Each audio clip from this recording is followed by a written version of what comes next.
When you think about classical violin music, what comes to mind? Perhaps you have experienced a polished performance of a virtuosic violin concerto at Carnegie Hall. Now consider what comes to mind when you think about fiddle music. Perhaps you think the violin and the fiddle are entirely different instruments, or associate fiddling with amateur performances in informal settings. In works like his Second Violin Sonata, American composer Charles Ives bridged this perceived gap between classical performance and fiddling by quoting from famous fiddle tunes and musically imitating the fiddler's distinctive performing style. Several years ago, I programmed this sonata on a recital here at the Graduate Center, and I encountered what was, for me, a new and difficult challenge: convincingly expressing the spirit and style of fiddling music. Since I began playing the violin at 7 years old, my musical training was limited almost entirely to classical music, and so I had little practical experience with the fiddling genre. Furthermore, in my initial research on Ives, I noticed that existing literature about these sonatas often referenced the influence of country fiddling, yet lacked details about how to perform in this style.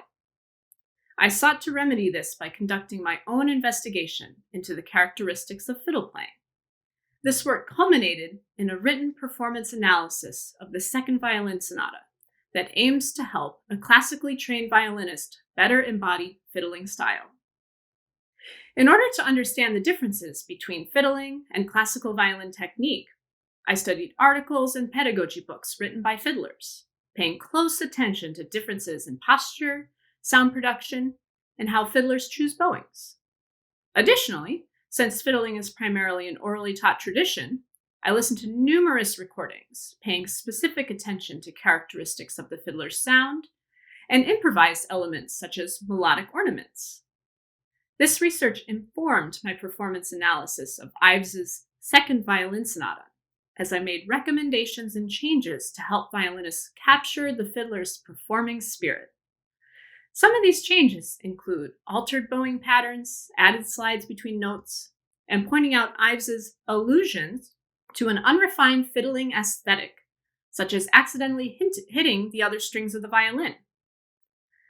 I hope my research about the performance of Ives's music encourages classical musicians to mimic the standards of the traditional music that he weaves into his works. My dissertation helps both performers and listeners broaden their ideas of what classical music is, to include this overlap of different musical styles, and thus develop appreciation for Ives's unique compositional voice.